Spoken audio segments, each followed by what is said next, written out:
It's time for Two Guys and a Goalie with Dustin Nielson, Matt Kassian, and the goalie, Joaquin Gage. All right, it's 12:05. Welcome to Two Guys and Goalie, brought to you by GS Construction, where hiring season is upon us once again at GS Construction. Go to gsconstruction.ca. Scroll down, and you'll see the join our team, a dependable team, ready to work. Click that little button.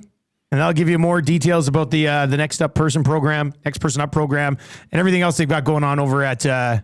In fact, I mean, there's a link straight to careers, and you can view job openings right on there as well. So they are busy. Look at this. This is just what they're looking for: pipe layer, hydrovac operator, surveyor, backfill / hopack operator, side hoe operator, top man, construction foreman / woman. Sewage, pipe layer, underground construction. They got tons of stuff going on over there. gsconstruction.ca if you're looking for a gig. All right, it's Nielsen, it's Cass, it's Gager. Cass, what's up, man? How was the long weekend? It was good. It was a good little family time. Did a family workout in the morning yesterday, which was nice. And then, so the kids didn't, or like, what do you? Well, the girls weren't like they just played. They ran around and played, but I did a workout, which was great. And then, a little bit of a quieter day. We tried to keep it all around the house, and did some cleaning and some tidying and some laundry, and just kind of hung out as a family. It was real good. How about for you guys? We had a house day yesterday too. Well, for the most part, Marshall had power skating at 4. I was surprised it wasn't canceled. Actually, really? Yeah. Brutal. Yeah, power skating at 4 o'clock. It started with 2 kids in his class, and then there ended up being 4. There's usually only 5. So Elizabeth and I took him to that, and Tam was working. We're entering the window of double birthday a couple weeks here. Elizabeth's birthday's this Saturday. Marshall's birthday's 3 Saturdays from now or something like that. So good thing you're not missing it. It's That's busy. Good. Yeah. I scheduled that trip to Mexico right in between them. Perfect. Yeah, so it'll be good. So she's working on a bunch of birthday stuff. So I was like, I'll bring Elizabeth with me. You can do birthday stuff, and we'll go watch power skating for a little bit. But outside of that, it was a nice day at the house, which was good. We had some opportunities to maybe go do stuff. Mm-hmm. But I said, how many days do you get where you're just, and like Friday, Saturday, Sunday, they both had hockey both days. Really? Yeah, we went out for a great dinner Saturday night for Valentine's Day. It was so I booked this reservation. The Tammy goes, we usually don't go out for dinner on Valentine's Day. So I felt like a huge jackass. I was like, what? Yeah. I said, never. She goes, no, we usually just stay at home. I was like, oh no. But she ended up we had a pretty good dinner. So it was nice. Nice. Finished watching Landman. It's good. Did you?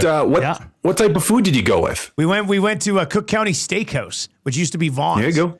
And had a delicious filet. She even had a steak because she usually doesn't eat steak. Oh, really? And she crushed that thing too. Nice. It was absolutely delicious. Oh, good. I was like, I'd been to Vaughn's before, but it's usually when I was already a little bit buzzed. And I wasn't sitting down for like a nice steak dinner. I was just like, it's because you were hitting give me the something kitchen before at 3. I go over to cook. Like, I thought at the end of the night. No.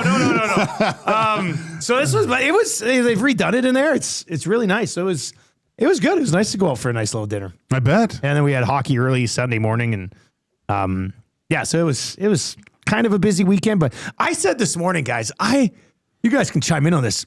Like, I got a lot of time for a 4-day work week. And then 3, like always long weekends. I heard you mentioning it. Do you think it would work? Do you think it could work? Well, I think there should be more of them. More long weekends? That don't land on a certain holiday, right? Like you said, where Monday can just be, can be a true Sunday. You're not hosting an Easter dinner, Thanksgiving, or out of town. Like, yeah. So that's the beauty. Although we did get together with family last night at my in-laws place, but I'm just like, this was nice, man. I think it was, I don't know what it is. It was needed, right? Like going into, cause Saturday, my wife, we stayed in bed. I put a TV in there a while ago. In the bedroom? Yeah. Wow. And just for whatever. We don't really use it that much. Yeah. But we actually watched the rest of Heated Rivalry Saturday morning. Boy. So Valentine's Day morning, you and your wife in bed threw Heated Rivalry on the TV and watched the rest of it. That sounds nice. Yeah, it was nice. That's romantic. It was. Yeah. That's pretty good. Worked out perfectly for me. Kat, do you guys roll TV in the bedroom? My wife does not allow it. We've got there's a long story here. I'll keep it short as I can. So I resisted for years, and finally I was like, fine. So we got one in the room, and now we don't ever use it. So it's like we got it, and then we don't end up using it at all. Like the only time we really end up using it is like we'll have like the kids up there sometimes to do like a family movie, whatever, because it's like an event. Cuddle on the bed, Little cuddle on the bed. Like the kids, they love being up there. Or it's like if we're downstairs trying to get stuff done, and we're like, you want to split the kids up or like throw them up there, you know, or someone's sick and you want them to kind of be out of the way to try to sleep. Like that's what we'll do. So my wife advocated for a long time. Like she was like pushing, and I was always just like, no, we don't need it. We don't need it. Cause she would still say like, she likes to fall asleep with the TV on, but I can't fall asleep with the TV on. And I'm like, and it's horrible for your sleep. It's all the blue light, all the things. So I'm a big fan of not having one in there. Like, so we don't really use it very often. We don't really need it. And now I'm just kind of like, why do we have this in here again? Like it doesn't, I don't know. I don't like it. Go ahead, Gager. The one time I use it most is when I'm cleaning the bedroom, like, you know, changing the sheets, cleaning the bathroom. I'll put it on like YouTube music and have something playing. Right. So, it's nice that way, or a screensaver or whatever. Like but only if I'm cleaning or putting away stuff in the bedroom. It's kind of nice to have it then. But yeah, that's the first time we've used it in a long time. So we used to have one, like when we first moved in together before we were married up in Fort Mac, we had one up there. Yeah. And I think and we used to use it all the time. But that's because we shared a condo with another couple and then a single person. So there's like 5 of us in there. We didn't want to argue over like the living room TV. So we just watched TV in our room and kind of chill. And then when we moved down to Edmonton, I think at our first house we had, but when we moved to the second house, like 9 years ago, right before Elizabeth was born, Tam's like, no TV in the room. Now I only fall asleep with a show on. Do you? So like I have a little iPad like on the nightstand, and I'll lay on my side and I fall asleep. Cause if I don't have something on, it sounds crazy, I'll just lay there and think about stuff. Oh yeah. And I can't fall asleep because my mind won't shut off. So instead I put on a show and I like get lost in it and fall asleep. Yeah. See, I do that with reading instead, because like with the light, I find like in the noise, like it like shocks me awake. Like if I'm like falling asleep and then something loud happens in the show, I'm just like, I'm up. Yeah. I'm like, someone's in the house. I got to get in a fight. And then I can't go back to sleep. And that's where I can't do it. But so for me, it's the same thing, but it's reading. Like I like reading before bed, because then I kind of get tired, start to get drowsy, and then you close your book and you go to bed. Like not with a big light on, like you just have a little reading light, or I got a Kindle. So this morning, because the treadmill is downstairs is connected to my phone, right? Like Bluetooth wise? Yeah. Okay. So my wife goes down there at 6 to work out, and I woke up at 5 and I couldn't fall back asleep. So sometimes I listen to books because it's reading. Yeah. And so I'll fall asleep. So I had it on a Star Wars book. and she pops up the treadmill. And then, so this morning I was making coffee. She goes, "Are you listening to self-help books?" And I go, "Self-help? No, Star Wars." And she goes, "Oh, that's way worse." Yeah, exactly. She'd rather you listen to the self-help book. Yeah. Oh my God. The other night I fell asleep watching Zodiac, and I swear to God, because I'll leave it on and I'll fall asleep, but it's still playing. Yeah. And I usually have a headphone in because I don't want to wake Tam up. Yeah. So I'm sleeping there. And I had a dream where I was trying to find the Zodiac killer. And it was great. I woke up, I was like, I think I've solved it. Like, this is phenomenal. Yeah. No, it's good stuff. All right. 780-218-9999. Amishman 19 says, another tick on the Dusty has ADHD checklist. No, remember we did that test. Yeah. Years ago. I guess at the old place. I was just under. Yeah. Did we do that on the morning show? Or did we do that on the morning show? Was it the morning show? Yeah, I was just under, so I wasn't there. I wasn't there yet. I don't think I am. But are we going to get someone in and do everybody and see to test the whole staff? No, I would flying colors on that thing. It's actually funny. We did I had to have done that, and I think it was because my wife has to do it. Like people that are close with you, they're supposed to do them too for you. And it's like every single box was checked. I'm pretty sure.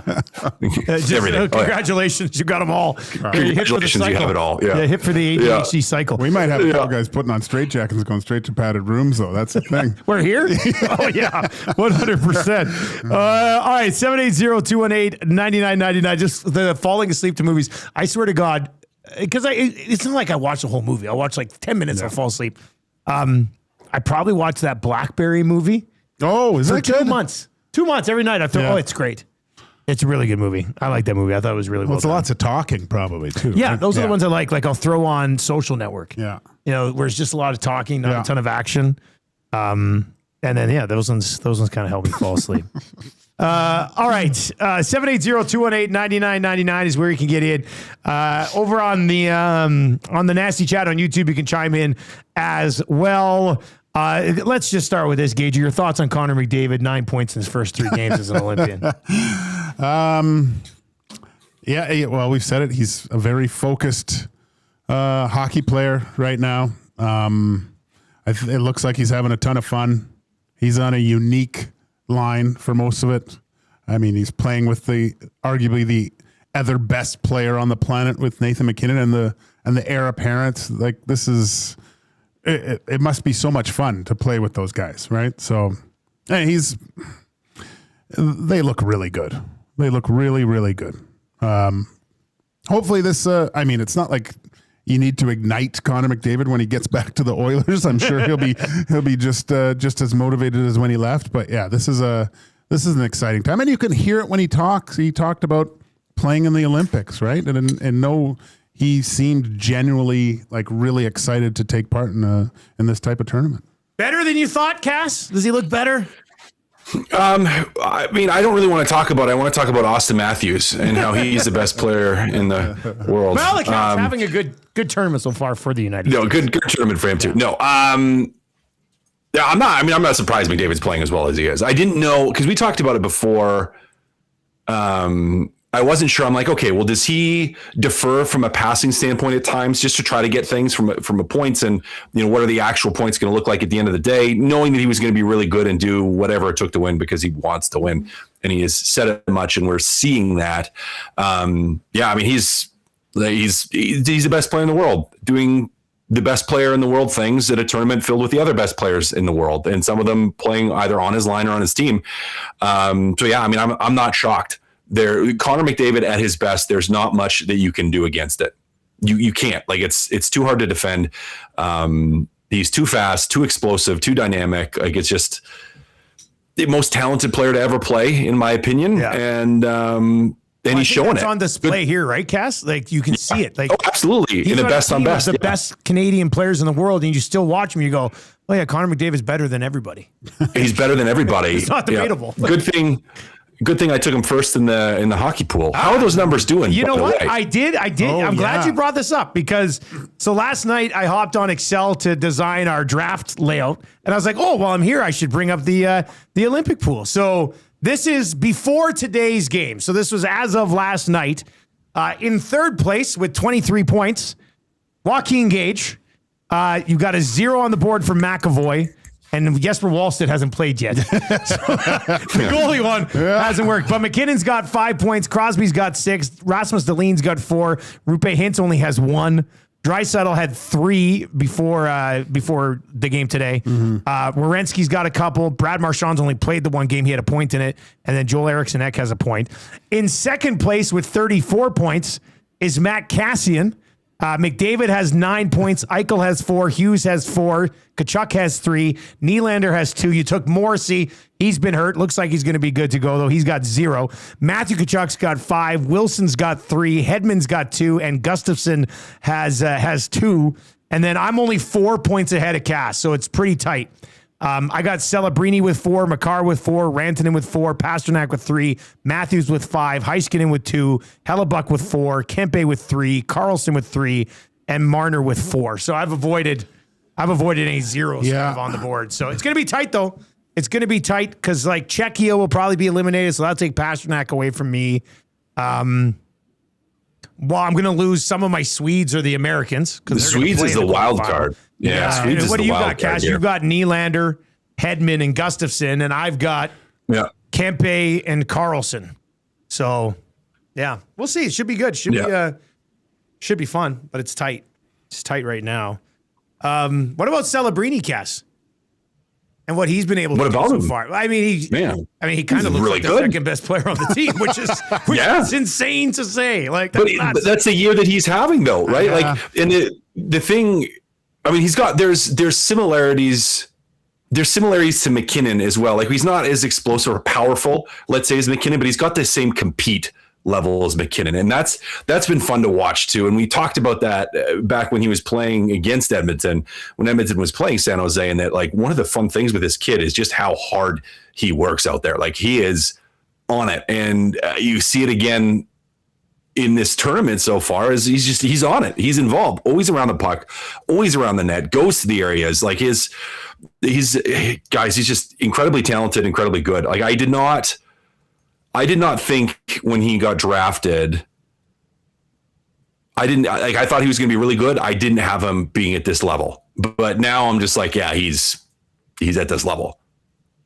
Yeah. When you're right, leading up to that draft, I don't even remember a lot of people saying that. No, they're saying he's going to be like good, right behind Crosby and McDavid type of thing, like.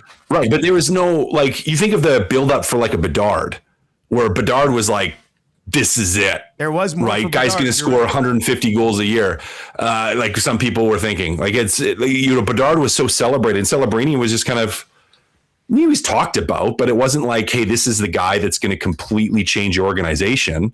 Or it was like, oh yeah, he's going to be really good, he's going to help, but not like, hey, he's going to be one of the best players in the world. Like, just a couple of years into his career. Like, man, do you think that's a CHL buzz versus him playing south of the border in college? It's got to be. Right, because he had huge numbers at Boston University. He put up 64 points and 32 goals in 38 games as a freshman at Boston University. Right, I feel like the Bedard thing, because he was torching the Western Hockey League. You're just like, it's. Yeah, no, that might have been what it was. I think that has a lot to do with it. I think there's more. When guys have more success in the CHL, they might get the benefit of the doubt. They play more games. All those types of things. Because I'm trying to think. Well, when Connor was against Eichel, and not like it was, Connor was going to be the number. Connor was pick, the guy, no matter what. But Eichel was making comparisons, at least. Although he played, I think he played at. He was a clear cut number 2. He was BU. Yeah. So, I mean, if Connor doesn't go that year, is Eichel guaranteed to be the number 1 that year? Oh, yeah. 100%. Yeah. Oh, yeah. It was McDavid, it was Eichel. And then there was a drop-off. Yeah. Okay, so we see McKinnon on this team. We see Crosby on this team. We see McDavid on this team. Which one does Celebrini remind you the most of? Because for me, it's Sid. Yeah, me too. I think it's Sidney Crosby. It's the way he tracks the puck in the offensive zone. Like, there was one point where it was like a one-man forecheck, and he went and hit 2 guys and got the puck back, and he's got that low kind of skating style that looks similar to Sid's. And I mean, I think if you were going to take all the players, like between Sidney Crosby, Nathan McKinnon, and Connor McDavid, who is he most likely look like most? It's Sidney Crosby for sure. Cass, what do you think? See, I'm torn. I'm torn here. I'm torn. Yeah, I mean, could be somebody else too. Because it's like, because he's like a mashup. He's a mashup to me. It's like if I could create a player that's a combination of Crosby, McKinnon, and maybe Marner, like if I could jam those 3 guys together, that might be it. Like, because I get the Crosby comparison, but there's like, to me, the way he engages physically is more like a McKinnon style of doing it. But he's not quite as powerful and is maybe a little more slick spinning off of guys. So I don't know. Like, if I had to pick between the 2 of them, maybe you're right. Maybe it's Crosby. But I'm trying to think if there's a better comparison. Yeah, if you're listening right now and you can think of a better now it's crazy that we're sitting here going, the comparison is Crosby, but if you can think of a better one, but from a style perspective, right? Like, is there a bit of a better comparison? I see a lot of young Sidney Crosby and what Celebrini brings to the table right now, and he's already very effective, like 200 foot, which at the age of 19 sounds insane. That you can be that responsible. But you saw it. I've said it multiple times. The first game here, when he was going up against Leon Draisaitl as a 18-year-old, I was like, what? This is absolutely ridiculous what he's able to accomplish out there. You knew right then and there, I'm like, this kid's a little bit different. Different than Bedard, kind of a little bit more one-dimensional in his first few seasons. Obviously, a lot different this year. And maybe do you think that's a little bit more to do with college? Maybe a guy with Celebrini's, and I don't know, you could say what if forever, but if Bedard goes and plays college for a year instead of being so dominant against maybe, 16, 17-year-olds where he's light years ahead, if he's going up against 20, 21-year-olds, does that defensive side of the puck develop a little bit quicker in the NCAA? Maybe. I don't. Cass, what do you think of that? You played in the Dub. Like, it depends. It depends on the player. It depends on the player, because it's like you look at like a Celebrini, where like on the U.S. side goes out and performs very well at college and turns out really well, maybe has a little bit less hype. And a Bedard who just puts up a ton of goals in junior. And then we have two examples this year, and we'll see exactly what happens with like a McKenna and like a Keaton Verhoff, right? Like two of the guys that are ranked to go near the top, where McKenna's draft stock has diminished going to play college this year because it hasn't panned out as well.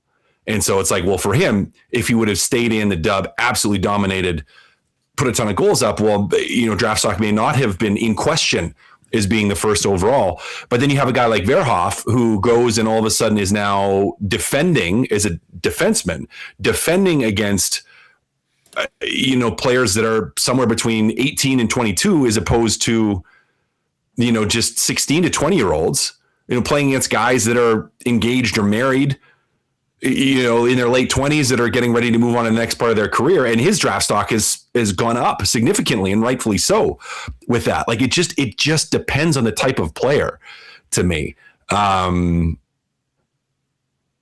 And that, I think players have to play that game a little bit of, okay, where's going to give me the best chance of getting drafted? But then on top of that, they also have to say like, okay, well, where am I also going to develop? Because it's a combination between both of those. Because it's like, well, maybe you get drafted higher in one and there's more hype in one, but you don't develop as well in it. And that's a big question. And it's just going to get more complex, those type of things, guys, here moving forward with the last couple of years and the changes to the NCAA eligibility. And guys leaving the Western League, like, where we're going to see more jumping back and forth, and it's going to make it more difficult. So I would look at it and say most likely players having success at the college level at a very high level is probably more indicative, because you're playing against older, faster guys. I think it's just the reality of it. You're playing against people that are older, 18 to 22 or 23, right? Rather than, it capping off at 20 and not having very many 20-year-olds. But it's an interesting thing to think about. And it's interesting to see how hype machines get built and how accurate or inaccurate they end up being. Yeah, I mean, I guess we won't find out until next year to see where McKenna's like two-way game is. Yeah. Right? Because I mean, if he's in Medicine Hat again this year, they're probably not working on his defensive side of the game, because they would be a wagon and he would have the puck the whole time. Yeah, right? 160 points. Like I watched some highlights of Medicine Hat over the weekend or whatever, and it was the Globetrotters stuff, how they were scoring goals. And that's without him. So maybe the best thing for him was to go play college at this point, just to start developing, rounding out the game. Yeah. And I wonder if, like, Cass, you deal with a lot of younger hockey players. If you see, like, say for instance, a guy in junior that's just dominating offensively, but has the chance to go to the NCAA, would you encourage more so that decision of of going NCAA and working on your all-around game than staying in the dub. And I mean, it might affect your draft status, but you're going to come out a better player. Yeah. Oh man, it does. It depends on the player. It depends on their grades, right? Like their schooling, there's some things that factor in there. As a defenseman, it depends on the school and the situation. Like if you're going somewhere where you know you're going to get to play and get good minutes in that, so you actually get a chance to develop, then, you know, I lean towards playing against older players in a what is now, it's kind of flipped where, you know, the NCAA is more physical now. Like it's a harder, more physical game, where the Western League is more of a skill game. It's super interesting to see that change, but that's the reality of it. And so, yeah, I mean, again, it's each situation is so different, but I do lean that way where I'm like, hey, you know, if you're able as a 19-year-old or 18-year-old or 17-year-old, and you're able to play a year in the Western League and transition to college as a defenseman and to get big minutes there, in a program, because it depends on the program, depends on the, you know, where in the NCAA you are. Like, nah, man, I would seriously consider it. Absolutely. Couple of interesting comments over on the YouTube chat. And if you are on YouTube, feel free to chime in there, hammer the thumbs up for us, and sub to the channel if you haven't already. Penner's Pancakes says, just imagine how much of a confidence boost Celebrini's going to get playing with 97 and 29 on the biggest stage.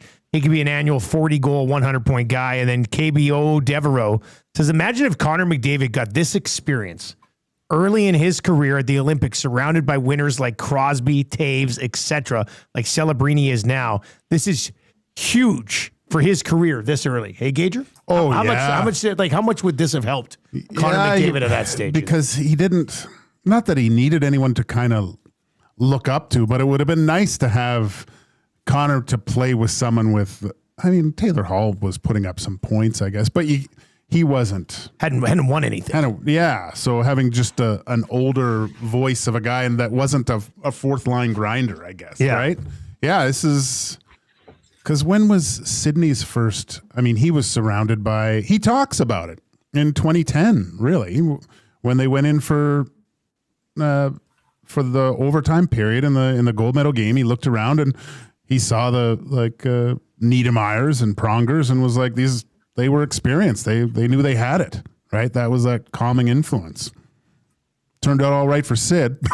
Yeah. It worked out okay for Sidney Crosby. But yeah, some of the guys on that team had been there, done everything, right? And certainly helped out. Now, he'd had some success even before going there. He'd been to a couple of cup finals and things like that, driving a team and driving the success there, and had won one already. But still pretty impressive what he was able to done. But just an absolutely incredible spot here for Celebrini. Now, here's the other question with McKinnon. McKinnon and Sam Bennett, maintenance days today. They didn't skate today. There's a lot of talk about, do you put McKinnon with McDavid and Celebrini and just leave the line together, or do you continue to play him on the second line or third line, whatever you want to call it? This text came in and said, I actually thought McKinnon sort of dragged that line down a bit. I'm glad they put Wilson back on his wing. Gager, would you leave Wilson there, or would you just say, screw it, McKinnon, McDavid, Celebrini, good luck beating those guys? Selfishly, I like Wilson there. I just think he's such a unique player to have on that line. Scored a goal, allowed a French guy to feel better about himself. And what do you think about the French Hockey Federation kicking that guy out of the Olympics? They banned him, like the French team banned him, not the Olympics. I know. They suspended. They didn't ban him. They suspended him. Yeah, right. Like they just suspended him. They didn't. It's not like he's banned for life from the Olympics. He's suspended for the rest of these Olympics. For this tournament, done for the tournament. Yeah. Well, he'd just go off the ice. It was for the off ice stuff, right? From what I understand, wasn't it? I don't know. Whatever. I don't know. Still kind of crazy, though. I don't know if it was from off ice or not, but it still is a little nuts. That's something you can put in the trophy case when you're all said and done. I did get suspended for fighting. I got kicked out. Well, you're not meddling, so it's like, I got kicked out. I mean, if you're not going to win gold, you might as well be remembered for something. Yep. I'm the guy that got kicked out. Yeah. Cass, would you put McKinnon back with McDavid and leave him? Or would you go Wilson and leave it as an option that you could go to if you need to, a la McDavid Draisaitl type of thing? Yeah, I would leave it as with Wilson there and then go to it if you need to. I mean, Canada's been methodical so far. Yeah. And I've liked Wilson on that line, and he's in my pool, so I want him there. Well, yeah, you do have Wilson there. Yeah, so you want to keep him on that on that spot. Gager, who's your odd man out? Brad Marchand's going to draw back in here. Seth Jarvis come out? Yeah. Or is it somebody else? I'd say Jarvis. Yeah. Yeah. I think probably Jarvis. I don't think he's moved the needle a ton for me in his games so far. Bones texting and says, not even Cooper can resist the lure of the nuclear option. Yeah, that's a good one. Duncan from Calgary texting and says, Celebrini is Forsberg, great two-way player, physical goal scorer who can make plays, always steps up on the big stage. I haven't heard a lot of Forsberg comparisons over the last little while. No. Forsberg might have been a little bit more physical. He was way more low-key sort of. He was slightly like not a giant, but a power forward still nonetheless. Like, yeah, he was one of the innovators of the reverse shoulder. Yeah. Right. Like anytime anybody does that, they get compared to Forsberg. Yeah. Yeah. Right? Like anytime. Oh wait, Forsberged him. The troll asks, after watching the Olympics so far, do you wish they would have brought guys like Scheifele, Hyman, and Bouchard? Or do you like how it's looked so far? So far, so good in his opinion, he says. Oh yeah. They've picked. You can't argue with how this team looks together on the ice. They've done a great job, and I mean, I don't know if Scheifele's on the team, does it hurt that much? I don't think it does, but no, I have no problems with this team whatsoever. I think it's. I think you're probably nitpicking a little bit if you do have a problem with it. Yeah.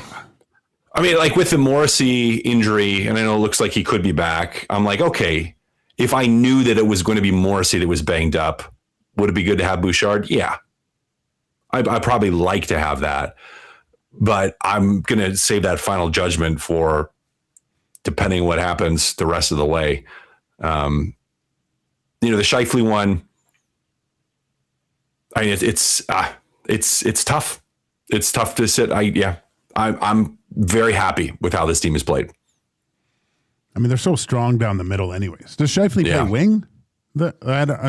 He would play wing on this team. Probably play wing. He would probably play wing on this team. I mean, nobody is replacing McDavid, McKinnon, Crosby down the middle. Like that's it's untouched. There's no other center in the league. Yeah. I'd say argue almost anywhere in the league, regardless of country, that would bump any of those guys from those three spots. And so like Scheifele is comparable to Horvat, right?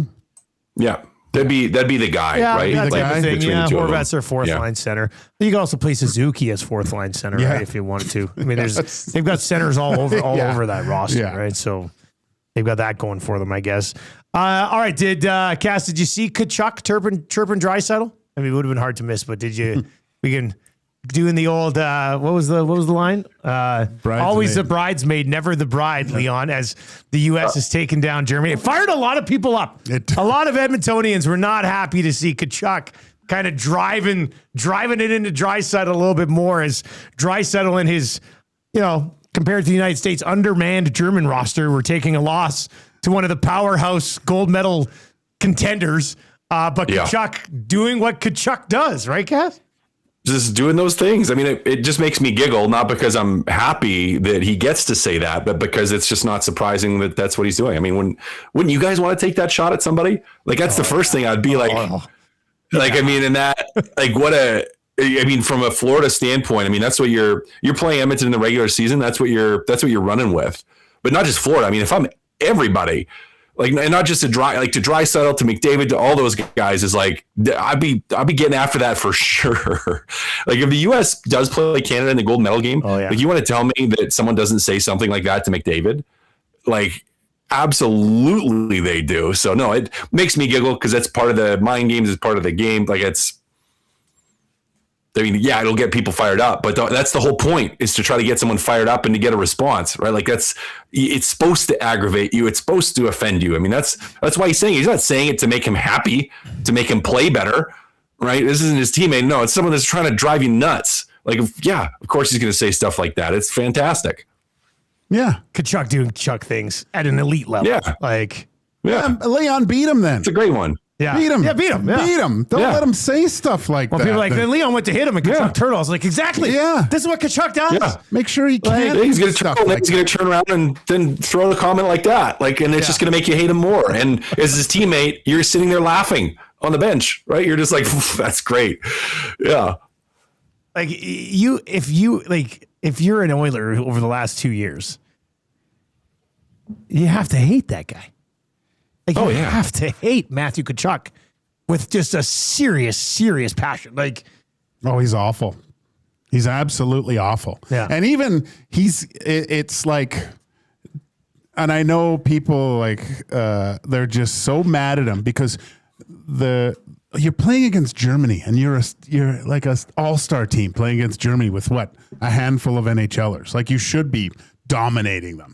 And then just to throw that at 5-1 too, right? Like the game's over and he's doing, like that's even worse. It's just, it's the best time to do something like that. And even I'm sure some of his own teammates is like, hey, Matthew, you're beating the dead horse here. Like it's okay. We got even they're like, let it go, man. Like, okay, a couple of comments on this one. Big Uke says Turtle Boy doesn't say that if he doesn't see the camera right there.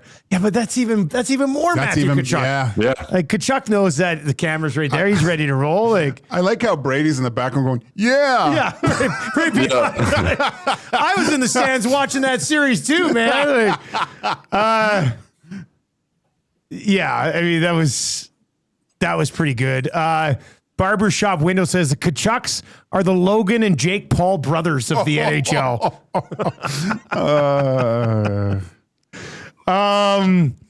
But he also adds Tkachuk hasn't accomplished anything in his life. He's the bridesmaid to Barkov and Bennett. Like he's the sixth best player on that team. He's got two. I don't know if that's true. I don't know. He's got two Stanley Cups. Yeah. And basically changed the culture of that team when he went there with Maurice. Barkov couldn't get it done Barkov couldn't do anything without Tkachuk got there. Yeah. Don't get me wrong. I mean, they're going to miss the playoffs, it looks like, this year, and a lot of that has to do with Barkov not being there and being one of the best two-way players in the league. It also probably has a lot to do that they've had 3 long runs and might be catching up to him a little bit. But, I mean, Florida doesn't win those Stanley Cups without Matthew Tkachuk. Not even close. I don't think so. And they might have been closer if he didn't have a blown sternum and a broken ankle in the first one, right?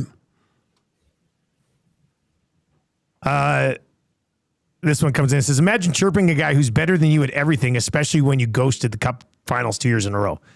I mean, but even like, let's say that's not the point. You're missing the point. Like if you're missing the point, if that's what you're like, oh, like how could he chirp? Like you are missing the point. Like the whole point of this again is like he's not. You're trying to drive somebody nuts.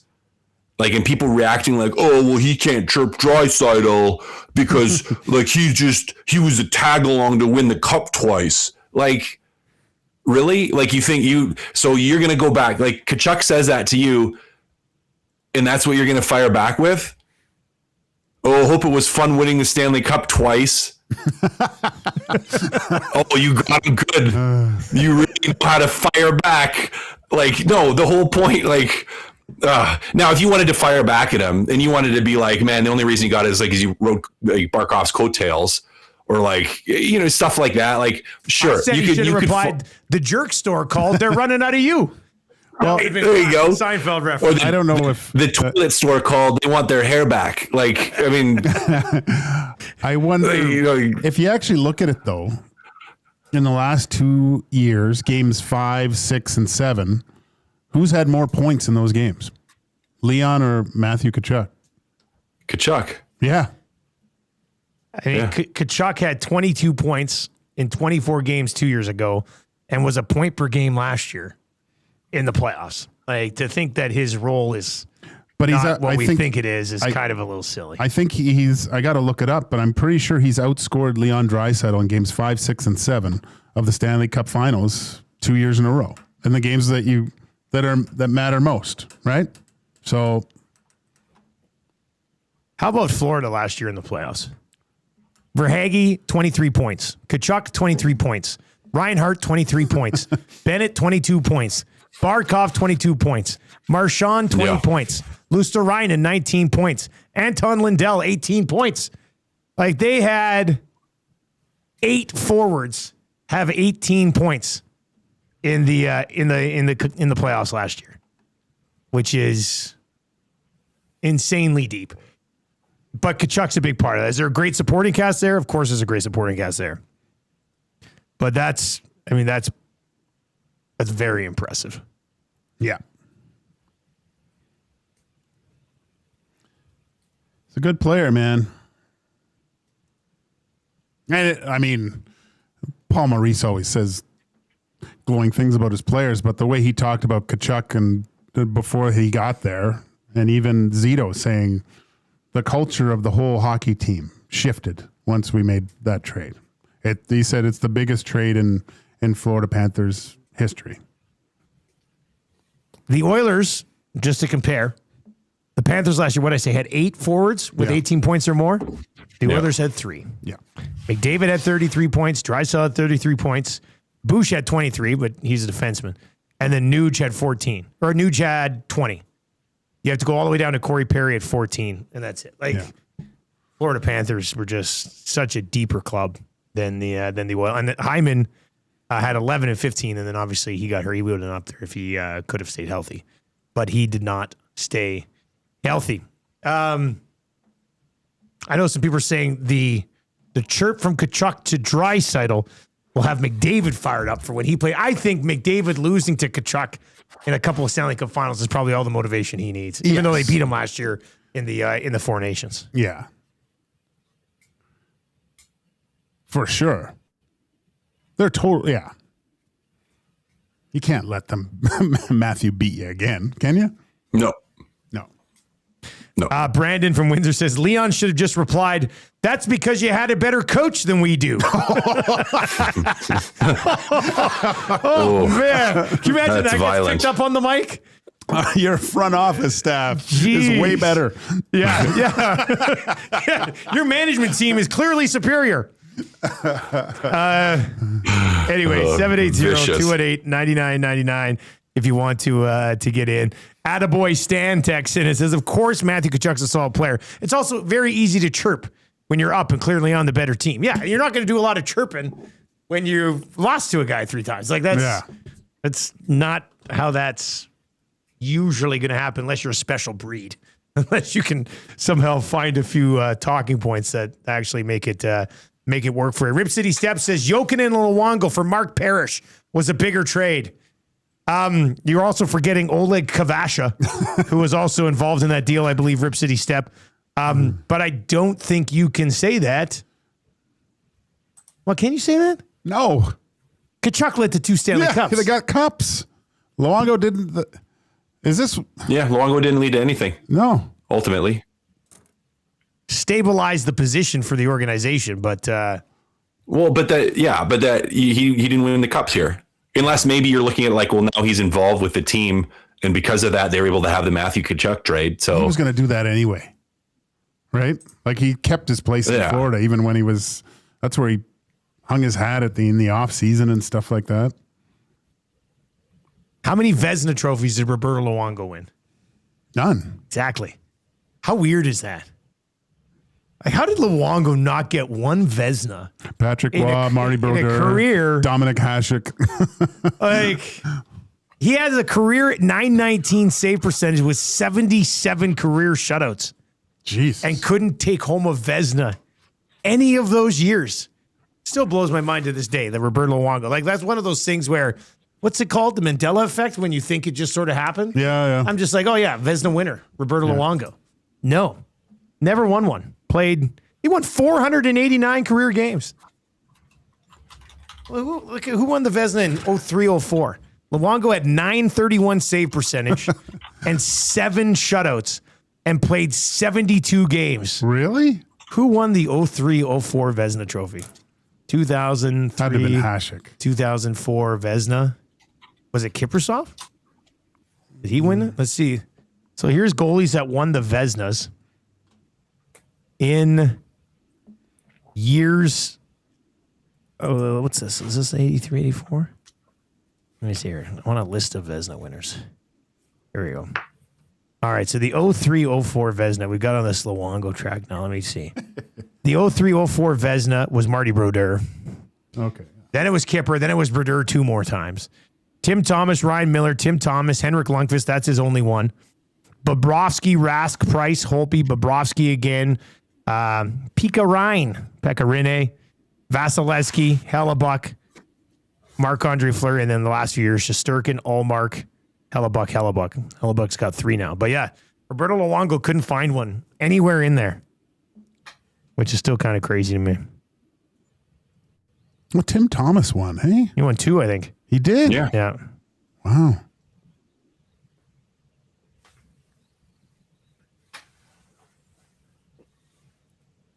So Leon and Germany will take on Slovakia. If they were to upset Slovakia, they would likely be the lowest remaining seed of the final 4 teams, which means Leon would face Connor in the semifinal at the Olympics. And then you'd probably get Finland on the other side against the U.S. unless Sweden can somehow pull off an upset and get their game going. I got time for that. Yeah. That'd be fun. That's a great, what a picture in their trophy room at the end of the day. They're taking the face off. He's a shot from up top. Shot from up top or whatever. Beautiful. That's selling a lot. You think they both look at the camera? Like both of them look up and smile? That'd be a good way to, I would say ruin a classic shot, but the shot of them from above will be awesome. If Wayne, what if I tell you that? What if instead of the opening face-off being like a drop, what if it's like they put the puck down and they have to do 1, 2, 3 HL go, and then do it. That'd be a lot of fun. Oh, you don't think they're I'd love to see both that, diving in to win that draw? That's one of probably the most contested draws ever. Because it's one that counts. Yeah. So it's like, you are holding that over like 15 years down the line. You'll be like, yeah. Like, especially if we'll say like, especially if you're Leon, like if you're on the team that probably is going to lose that game, and you want to hold something over your buddy, you'd be like, "Hey man, I won that draw." Like, remember that draw in the semifinal of the Olympics? I beat you on it. Remember that? Everyone was watching. It was a big moment that game, and I beat you. Yeah. And then McDavid will be like, "Yeah." Then I had 5 goals, and we won 13-2. But or even just a regular season game in the middle of January. Connor's going in there to take it, and Leon comes in. Hey, Connor, I got this. I beat you. Yeah, I got this. I should probably take this one. As Max Mazuzu says, Draisaitl probably gets kicked out before the photo anyway. That's funny. Nice. That's pretty funny. Hey, Jeff Skinner on unconditional waivers. Pick him up. Would you pick him up? Pick him up. Goals isn't with him last year. No. Let him clear. Make him an offer at League Min. Yeah, that's what maybe. I'm saying. League Min. Like, would you? Yeah, I'm not saying nobody's going to pick him up waivers. Would you League Min him? Yep. You would? Yeah, I got time for that. Really? I mean, they didn't even really use him much last year. I know. He was good in playoffs. He got I'd consider League Min him. Yeah. Really? Yeah. Why wouldn't you think about it? I don't think there's any way Novak would allow that. No, I don't think he's probably a not player. No, I don't think he'd want him back. I'm thinking he'll probably get picked up somewhere though. Hey, this isn't how it ends for Jeff Skinner. I don't think. I was showing my brother-in-law. We were talking about it last night at dinner, and I go, you know how much this guy has made over the past? Who's Skinner? Yeah, he's done well. He's still till 2030. I think next year.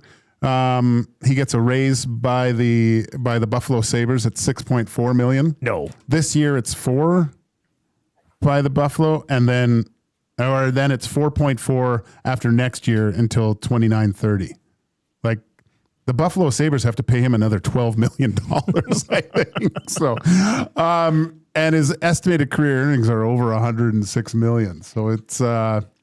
He'll be okay with league minimum, I think. His estimated career earnings are over $106 million. Yeah. My God. Not bad for 4 playoff games played or whatever. 5. Yeah. 5 career playoff games made over $105 million. My God, that's okay if you can get it. All right, what's coming up in ESC Afternoons? Where's Coob? There he is. What's up, Coob? Get in here, buddy. Gager, you know what's coming up on the show? What do you guys got? DVD's coming up. Derek Van Diest. Yeah, from NHL.com. And we'll get into the weekend big Valentine's Day weekend, you know. We'll talk about that. I've got stuff to talk about. I got some news that, it's caused me stress. So, oh boy, what a tease for EST afternoons. Yeah, we'll get into that. When are you going to get that right off the top? Right off the top. We'll so stay tuned for that. That's always good. Stay tuned for that. That's good. All right. We'll chat with you guys on Thursday. Two Guys A Goalie, brought to you by GS Construction. They are hiring now. Go to gsconstruction.ca, slide down to the bottom of the page, click Ready to Work. They've got a bunch of jobs that they're looking to fill right now with that spring season. Doesn't look like it today, but just around the corner. That's going to do it for Two Guys A Goalie. For Matt Kassian, Joaquin Gage, I'm Dustin Nielson. I'll talk to you tomorrow morning on The Nielson Show. Take it easy.